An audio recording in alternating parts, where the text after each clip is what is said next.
Welcome to this episode of the Customer Centric Retailing Podcast. This is Anil Patel, founder and CEO of Hotwise Commerce.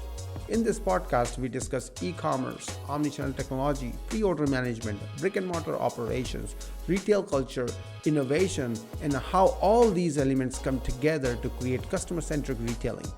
Join us to hear the brightest minds in the retail industry share their experiences and thoughts on the most relevant topics today. Hello, everyone. Welcome to another episode of Customer Centric Retailing Podcast. Today, we have with us Breanna Moreno, VP of Customer Experience at True Classic. Welcome, Breanna. How are you today? Wonderful. Thank you so much for having me. I'm excited to be here and jump into amazing conversation that I know we're going to have. Yes, Breanna, this is the best part of this podcast. I really get this good, cool opportunity to talk to you, great people like you, and know about you. So, let's start with this one. First, tell us about your journey in retail business. You started and how did you grow and come to this level where you are now leading in a whole part of the organization, especially the most complicated one, customer experience. It's no easy task. So tell us about it. So gosh, it's not really a very exciting story, but I actually started my career in the new home building industry back when I was in college. I kind of did that initial mistake that I think a lot of us did, and that was chase money, right? So I worked for probably a good 12 to 13 years in that space, working for home builders. And I was pregnant with my third, and the company that I was working with was relocating. And so that meant probably like a 2-hour commute each way for me. And having 3 young kids, I was like, this just is not going to work for me. So I kind of manifested a place where I can give all of my talent and value to a company remotely. So as I was kind of manifesting this world, I decided to try the stay-at-home mom bit for a little bit, and I failed miserably at that. I learned really early on that I need my professional self and space. So I was trying to figure out, how could I do both? How could I be a mom to 3 young kids and a professional? So I ended up joining a team in a customer support department for one of the products that I was a consumer for, and quickly moved up in the space and was kind of thinking about moving over to learning how to write code, which is funny to think back on, but I was just like, I need something more. I'm really driven on like challenge, right? So right before I was going to kind of move over and work into that team, the owners of the company that I was working for came to me and said, hey, we've got a CEO, one of our dearest friends, and she's looking for somebody to come in and overhaul and build out her customer support team. So I went over to Freshly Picked and worked under Susan Peterson and built and scaled a team there of all remote workers. And that was the beauty, is I was able to add that value and bring my talent remotely to an organization. And so I was really excited about that, did that for about 5 years. And then Nick from True Classic found me on something, reached out, and it was right in the heart of the pandemic, or right when it was starting, I should say. And so I was really leery. Obviously, there were so many companies being impacted by the pandemic and all the shutdowns. So after I met the 3 founders of True Classic, I was like 100% bought in, came over, quickly earned their trust, which was really, really important to me. And we built and scaled this team, and then evolved to think through every aspect, every touch point that our customer has with our brand, us providing some sort of influence in that, because the reality is, your support teams are talking to your physical consumers day in and day out, whether they be prospective consumers or returning consumers. Like, these people are talking to them and know them better than anybody else. So it only made sense that we would take that data insights experience and move that over into the customer experience realm of where we're saying, let's have influence on every single thing we're doing for our consumer. And we've really done just some amazing things. We've built amazing partnerships over the last 4 years, and it's been a whirlwind, as you know. If you're not familiar with the story of True Classic, just the growth and scale of a company completely bootstrapped is pretty much unheard of in our space. And the fact that we've built this single handedly, I have the same exact team size that I had when we started in 2020. It's just phenomenal, and it's a testament of our emphasis on really building efficiencies and working towards providing an experience and a product that is exceeding expectations of our consumers. So that's my story kind of in a nutshell. Awesome. This is really good. I love that part what you said that in 4 years you have this team that is like building and like strengthening while keeping the same people, right? Like same set of people. The size of the team has been very consistent. At the same time, there has been so much growth in the business. So building efficiencies, that is so much important. And I think it is more so wanted for when the company is bootstrapped, because like when you have investors money, then people will generally throw money at the problem and hope that the problem will solve itself. But in this case, looks like you guys are really really getting like 2 or 3 times or 5 times of every dollar you are spending, looks like. So that's like really amazing. Yeah. That's the part of me getting into the new home building industry so young. I was part of that whole crash in the market here in the US. I was able to maintain, I grew, back then you had so much consolidation. So you had to learn, how do I get more done with less? So every company that I've been with, that's honestly the core of my being, is how do we provide value and asset without being such a risk, right? Because generally when things aren't as good, you have to make cuts and you have to find, restraints. And so that's something that I'm really proud of, is we as a department are extremely profitable because of the way we run our business. And again, it's all a testament to kind of who I was built to become early on in my career. So I'm really proud of that. Awesome. Really, I get.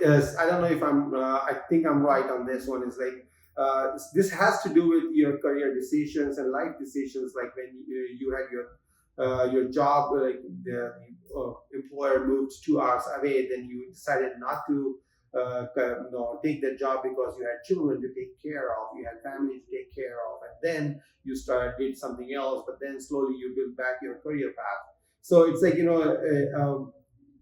person, a woman who's trying to take care of her family, trying to get best out of whatever resources they have. I mean, like that's the inherent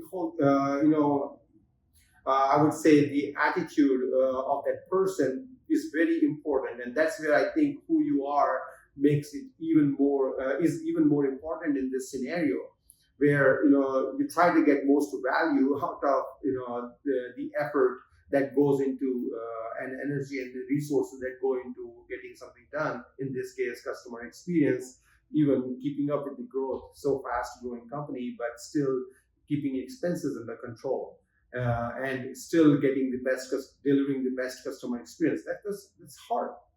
Yes, yes. And that was again what sold me on True Classic initially, is the founders were so emotionally connected to their customers. And that's what I loved more than anything, is they weren't willing to sacrifice anything at the detriment of their customer, which I think a lot of brands make mistakes with to this day. Like they're constantly risking that customer experience for a marginal increase in revenue. So yeah, I think again our philosophies, our values, everything aligns so well, and it just made such a great partnership. That again, we've just continued to scale and set the bar within our industry. That's something else that I'm really proud of. We're always 3 steps ahead. We're not following trends, we're setting them. So again, just a testament to kind of that growth and learning our industry so quickly and kind of having to be fluid in everything, right? You've got to be able to adapt. Things are changing, as we all know, so quickly, and you cannot get complacent. That the minute you allow yourself to get complacent, you're going to be passed on that track. So we're consistently working to see what can we do better for our customer. We're very, very customer centric, which in turn obviously just returns its rewards. Awesome, awesome. This is good. In fact, this actually also means that these days customers are all over. They are on their phone, they are on their laptop, then they are walking. It's like, there's so much social network and all that. So people are so much engaged with each other, but through various different channels. Their buying decisions are influenced by these things. So this whole omni-channel, or where you have like so many different kind of interaction points, and customer can start their buying journey somewhere, buy somewhere, and then post-purchase experience could be happening on a social network. Who knows what? So how do you tie in all these channels together and still deliver the best customer experience at the same time, making sure that all people, the associates who are getting, paid by the commission or the revenue they bring in. So how you actually get this balance between everybody in the equation so that everybody's happy and moving towards the success of the customer. Yeah, I think for us it's all in the product, right? We keep the product really simple. Consistency in what we're providing to our consumer first and foremost, right? We really pride ourselves on quality, fit, and feel. So we're providing a product to people to help them look good and feel good. That's the core of our being. When it comes to the experience, it's really, really important to me that whether you go into one of our retail stores, you're purchasing from us on TikTok, or you're on our website, no matter where you are in that omni experience, I want to make sure that you feel the authenticity of true classic. And that is what we kind of pour into our brand, in making sure that there is consistency no matter what channel or lever you come into. And even if you purchase us on Amazon, right, and it's kind of like a third party, we want to make sure that when you receive that package, you receive and feel the true classic experience in that product. So there's little things here and there that we do to try to tell our story. I think our story is just, again, the authenticity of the core values of what true classic is and what we're trying to bring to our consumer, which is much more than just selling of a product, right? But building a community. And I think that is what definitely sets us apart from a lot of brands that are out there right now. Yeah, this is really interesting because delivering the customer experience is challenging, particularly because you have your people, company employees all over the place, and keeping them stay tuned with the company culture, is represent the company story, the brand. That's hard actually, and I don't know how fast people come on board and then they go. But really, no matter what, even if people are hard and in the company for long, you have to keep them in the loop or keep going back to them and remind them what we are and what we stand for and what are our values and all that. So that is all hard, hard task. And then there is this whole key performance indicators and all those things associated with the effort of keeping this company culture tuned up, the customer experience, why we are doing what we are doing, and all that. So, how do you tie in? How do you make this all happen? And how do you track those key indicators on how successful this whole program is going? Yeah, I love that. So for all of us, each department has their own set of KPIs, right? And our our leadership team does an amazing job at really allowing people to be CEOs of their own space, their own expertise, right?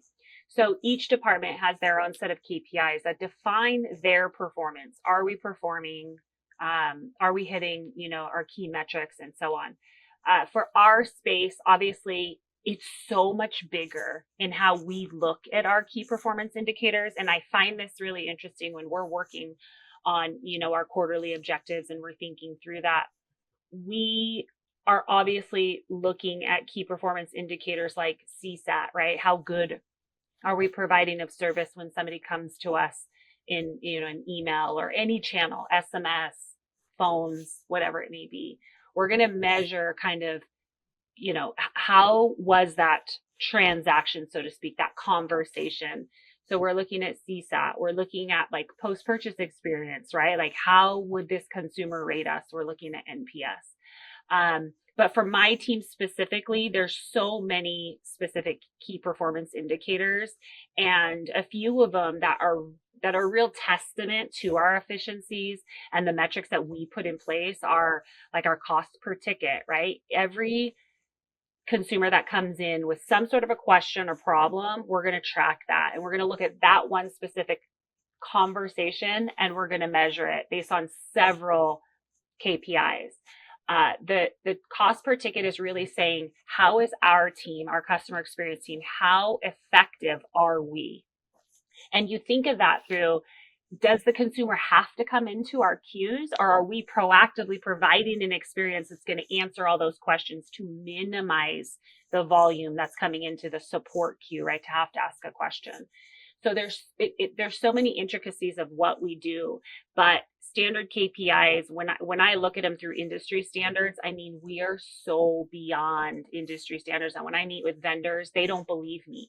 When I share with them our KPI metrics, they're like, no way.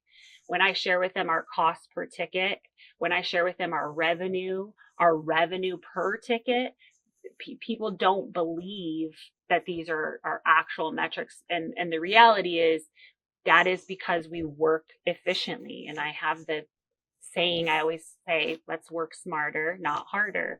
And so the reality is, for me, it goes back to that idea of we have to be adding value. We have to be adding purpose.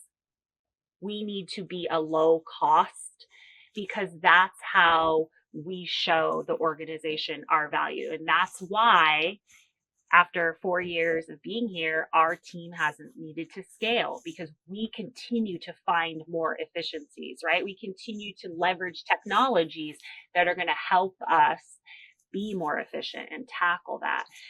And we continue to look at experience of our consumers to say, okay, what can we enhance so that we do not create friction, right? We drive more checkout. We limit our bounce rate and all of that. So the KPIs of the organization, again, each department has individually, and then we collaborate. And I think that's what makes our team so successful, is the collaboration that we have together. You touched on culture, and it really starts there, right? It starts with taking out a hierarchy and knowing that we're all marching towards the same goal, and we've all got to work collectively in order to achieve that goal. And that's, I think, how and why as a brand we are performing and outperforming so well, is because we're collaborating. We're super big on data. We're super big on performance. So each team is looking at those KPI metrics as a goal, and we're achieving them. And then we don't just get complacent and say, okay, we're hitting our KPIs, everything's great, right? Then we say, okay, what's next? Okay, what's next? And we continue to evolve and grow. So hopefully that helps answer it. I think there's so many KPIs that we could go into, but it's all encompassing from my perspective. So it could probably get a little bit overwhelming, but at the end of the day, that's kind of how we roll. Yeah, that's really good. It's easy to measure KPIs and then be happy about it that hey, we hit our goals. But it's hard when you look at them and say, well, we achieved what we wanted, we decided last year or whenever it was. But now let's set ourselves new goals, add more efficiency. How can we improve? How can we evolve? That is magic, and that is important for company, for the team themselves, because it's very common when people after some time start saying, well, I'm job is getting boring, It's the same thing I'm doing every day. Yes, you will be, because if you're not thinking about evolution, if you're not thinking about improving, then yes, you'll get bored. But if you're measuring, and when you see that you're achieving your goals, you have to set higher goals, you have to set higher standards, you have to come up with new ideas, disrupt your own whatever you did, and come up with a new way of doing the same thing, and add more value for customer and for a company.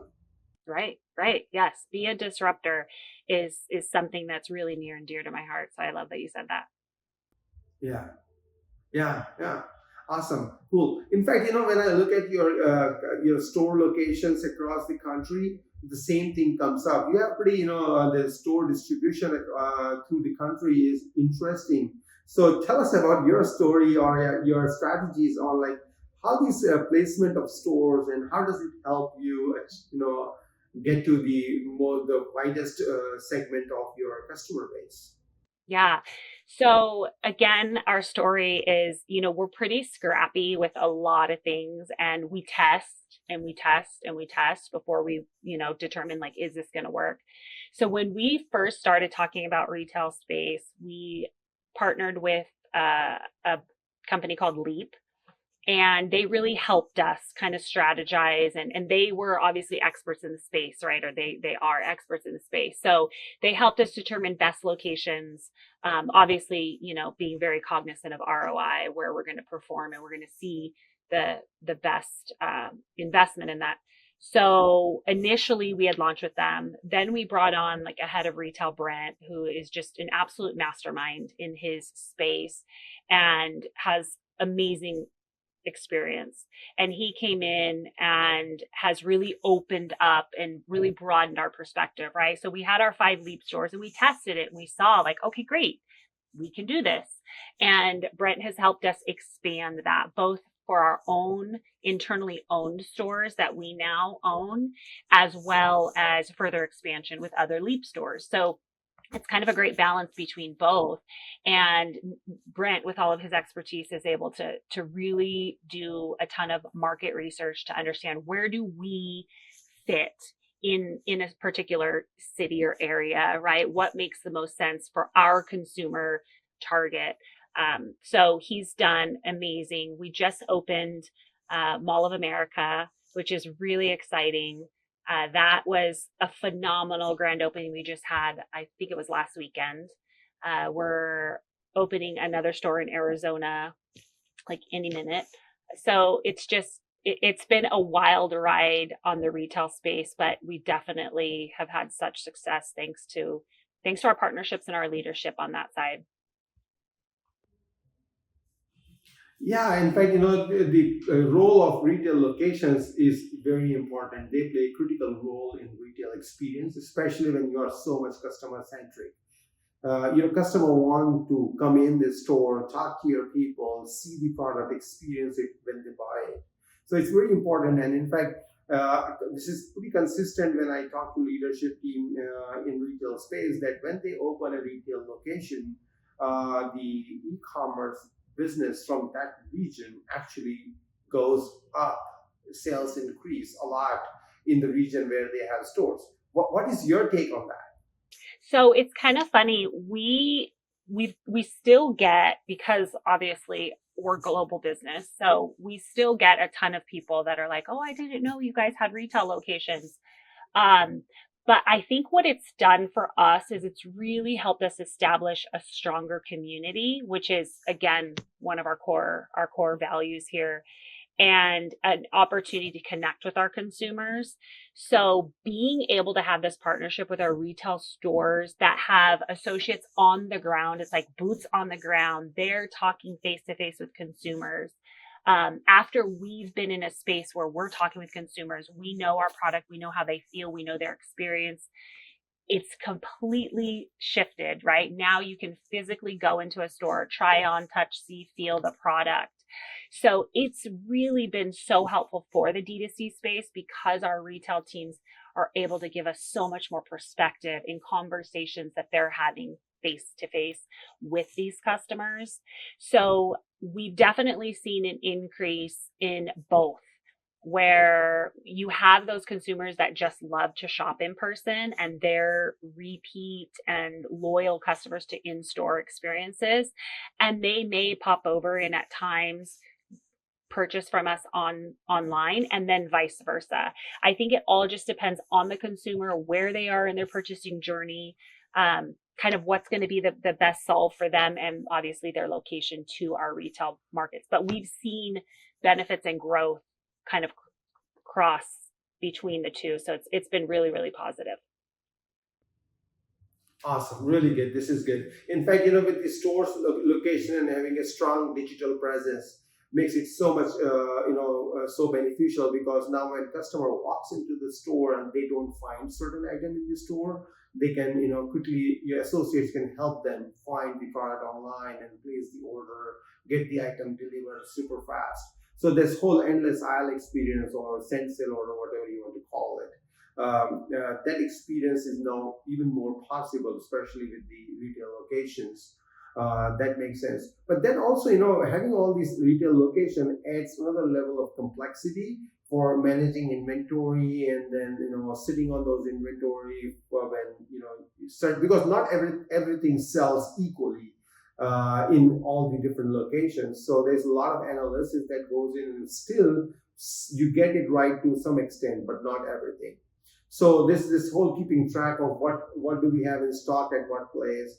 And now you said you have certain stores that you own, and then there are other stores that are Leap helps you operate. So that I'm sure adds some more level of complexity, because they have their own systems in place, you have your own systems in place, and all that. So now I'm coming from, order management system space, where retailers I work with are using their store locations for fulfillment and stuff.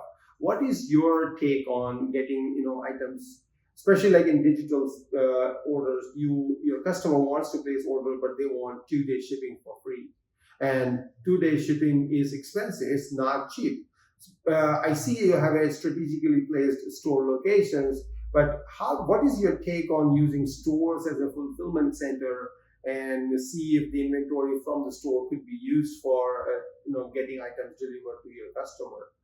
What is your experience or take on those ideas? It's definitely on our roadmap, where we want to do shop online, pick up in store. We think it's a great lever. I mean, imagine it. You're obviously getting your consumer on your D2C site, but now they know, oh, they have a physical store. I could ship this to a physical store. And then they actually walk into your store. So again, you're generating experience on both sides. And at the end of the day, it's not about, where the consumer kind of checks out, or from a revenue perspective of, we're not measuring it. At the end of the day, we're looking at, were we able to acquire the customer in the most convenient experience for them, right? So if it makes it more convenient for them to go into a store, then we want to make that an option. We want to make sure they know that this is an option. And I think that optionality is more where we're laser focused. Even when it comes to Amazon, right? Like buy online, pay with Prime, and we'll ship it to you through Amazon if you need to get it quicker. So I think, again, nothing is off the table. We're constantly, as I mentioned, thinking forward. What's next? How can we, again, just provide the most impactful experiences to our customers, whatever that may be. At the end result, we want them to know that, like, we're here as a brand to help you look good and feel good, and we want to make that convenient for you. Now, this is really wonderful. Yes, definitely. Customers these days are all over, and particularly they are browsing your products on phone. It's like a big. It's like we humans, we want to shop.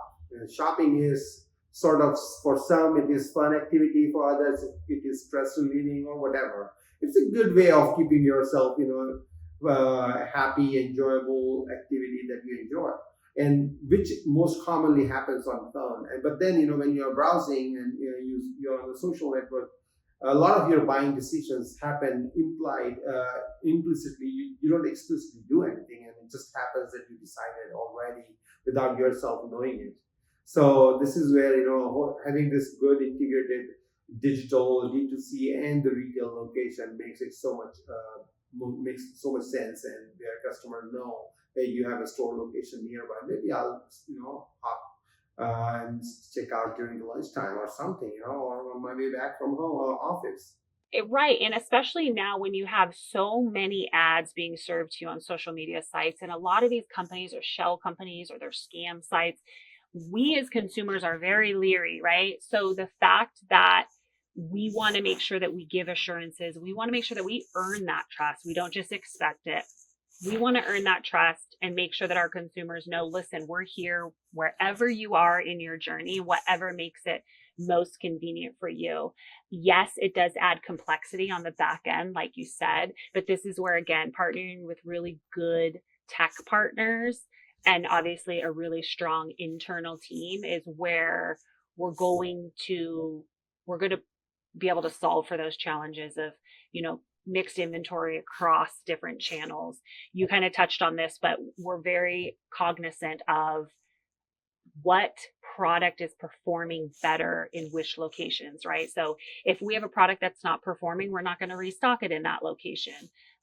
It's the same thing with site merchandising on your website, right? So again, there's a ton of strategy involved, but we certainly put a lot of emphasis towards our internal team and with tech partners to try to solve for that. Again, with the goal in mind of we want to make this as convenient for our consumer as possible. Yeah, this is important. Yes, definitely. Keeping customers happy, retaining, because acquiring customer is hard. And if you once you've acquired, if you cannot keep them, that's not a good idea. It's like that's like a recipe for failure. So it's important that customer experience is good and your team is confident. They are aware of everything that needs to be done to make sure that customer is happy with their buying experience, and whatever they bought, they actually use it and enjoy it. Because once they enjoy it, that's when it becomes part of their life, and you as a brand become part of their life. And so customer experience is so critical. Yeah. Sorry, I was just going to say, and one of the things that I think is so important, just, talking broadly out to everybody, is even when things go wrong, right? Which happens, shipping's delayed. There could be something wrong with your package when it arrives. Maybe it didn't fit. There's so many complexities in that experience that it doesn't end when you ship the product out to the consumer. All of those assurances and trust still retains after that post-purchase experience. And that's how you create a repeat customer, even despite when things go wrong. And yes, none of us want things to go wrong, but it's inevitable. Things are going to go wrong. And so you need to also be mindful of those opportunities and make sure that you're leaning into those to determine how you can tap into that. And obviously you purchase something in store, you can return it online. We can make it super convenient for you. So again, just thinking through the end-to-end journey, is it doesn't end after you acquire a customer and they make a purchase. We're continuing to dive into and really pour into that customer experience post purchase as well. Yes, definitely. And definitely, post purchase is harder because now that whoever was responsible for making that sale has completed their job. So they think that I'm done with my work and so I can go home or whatever, I can chill.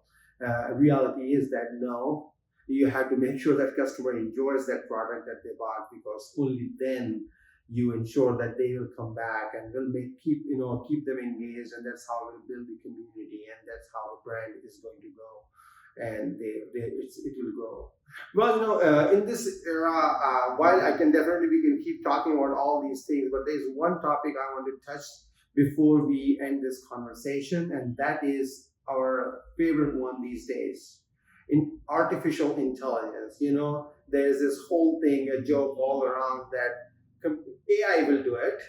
Anything AI will do it. So I want to know what you think, and how are your what are your strategies on AI? How you plan to use AI in your business, in your day to day, to get deliver better experience to your customer, or improve the efficiencies, or improve the company profitability, many different ways it could help. So tell us about what your vision on it is.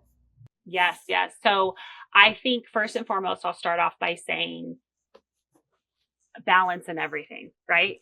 I do not believe that AI is going to come in and take all of our jobs and solve all of our problems. I do believe AI is a very strong benefit and lever that we can all tap into to a certain degree. I partnered last week with two amazing partners that both use AI, one of which is my help desk provider. So they handle all of our ticketing system. And I've learned so much about AI. And the most important thing to understand is it's not plug and play, right? You can't just turn on AI and all the problems of your life are solved. You have to pour into AI just as you would an individual person, right? You have to teach it. And when you're living in an environment like ours where things are constantly changing and industry standards are changing and we're disruptors, so we're constantly evolving, and it's difficult because we have a system that we constantly have to pour into. So definitely learn that it's not just a plug and play.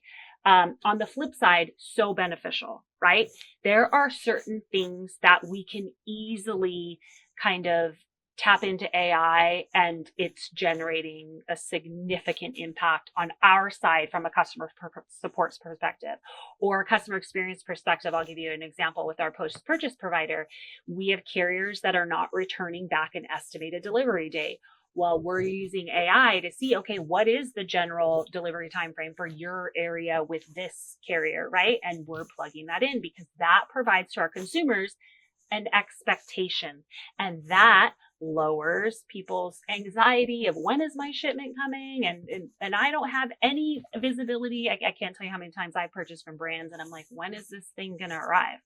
So again, being really cognizant of that and leveraging those AI opportunities to have proactive chat on our site that can be managed by an AI that's intuitive enough to know, okay, I need to hand this over to a live agent.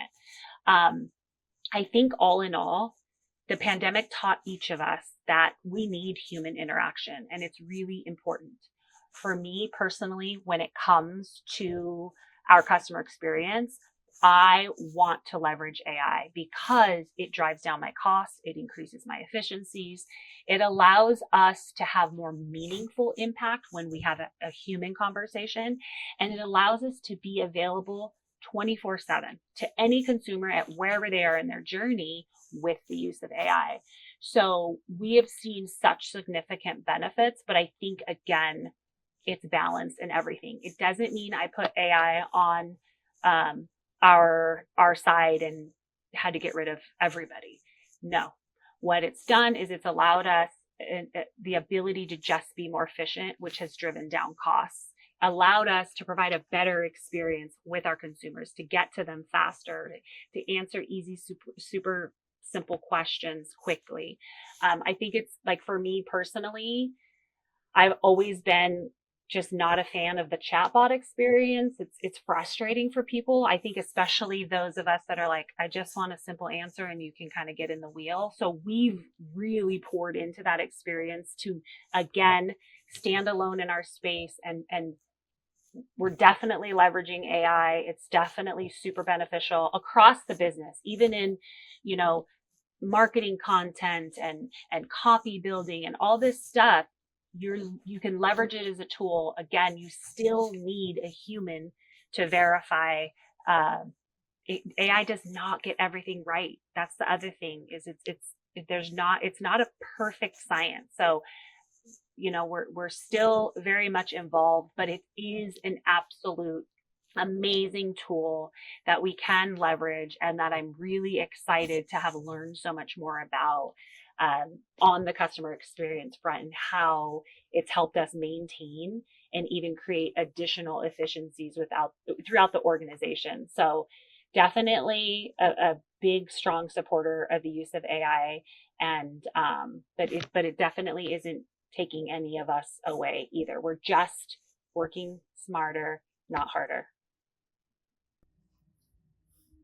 That's really good. I like you said this a few times. working smarter, not harder. And with AI, actually, it is even more possible now because we have better tools. A tool that is not simply rule based, but has certain level of intelligence, and so we can take their help. At the end of the day, it's like like Steve Jobs said, it's like a computer is like a bicycle for a human. It will improve their productivity. That's what it is. So AI is taking it to the next level. Still, we have to be strategic about how we use it. What do we use it for, and then how to use its help. You can hire an employee who has certain amount of experience, but still you have to give them clear instructions and train them on your culture, and only then whatever they do could be of use for your company or your customers. Similarly, it's AI. You have to train them on very different things and still monitor it, make sure that it keeps doing the right thing. So AI is important, but then like you said, also that you have to pour yourself into it. You have to get to know AI. AI has to get to know you, so it can help you or help your customer in a way that you want it to be. At the same time, in our experience, what we've been doing is we've been coming up with APIs and new strategies to feed necessary data to the AI tools, so that AI tools can be more helpful, because now not only they are working on the static data that they were trained on, but at times they can actually get intelligence, the insights from the system, and use that to answer your customer's question, so that even further, because your associates get information upfront, or AI itself provides the information to the customer one way or the other. But getting the insights from your system in real life, real time, for use for the humans, makes them even more productive. So I totally agree with you that Sorry, I was just going to say, to your point, when you're working in a support team or in a social moderation team, right? It's really hard to determine what's working or what is that feedback of a consumer, because generally, if you're looking at your paid ads, yes, you can see the performance of your ad, how many people did it reach, how many people did it convert, all that. But there's a huge aspect of, but what are people saying about it, right? How did it impact them?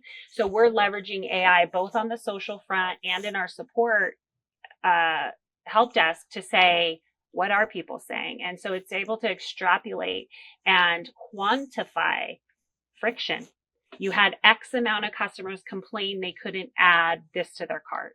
You had X amount of people say this on this particular ad. So that in itself is making so much more impact in the organization, because we can say proactively as an organization, okay, we need to work on this, right? We need to change this, or this is working. People are responding well to it. They love it.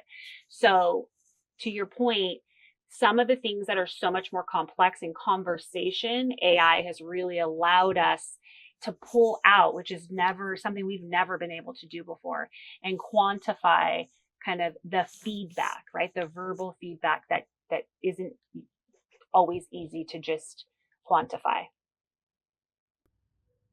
Yes, that's true. Cool. I had really good conversation. Particularly, I love the last part, definitely the whole thing, but this whole AI thing. So, Breanna, thank you very much for the conversation today. I loved it, enjoyed it, and I'm sure our customers are going to love it. Also, our audience is going to love it, the conversation, listening to this conversation. Amazing. Thank you very much. Great to be here. Thanks for having me again.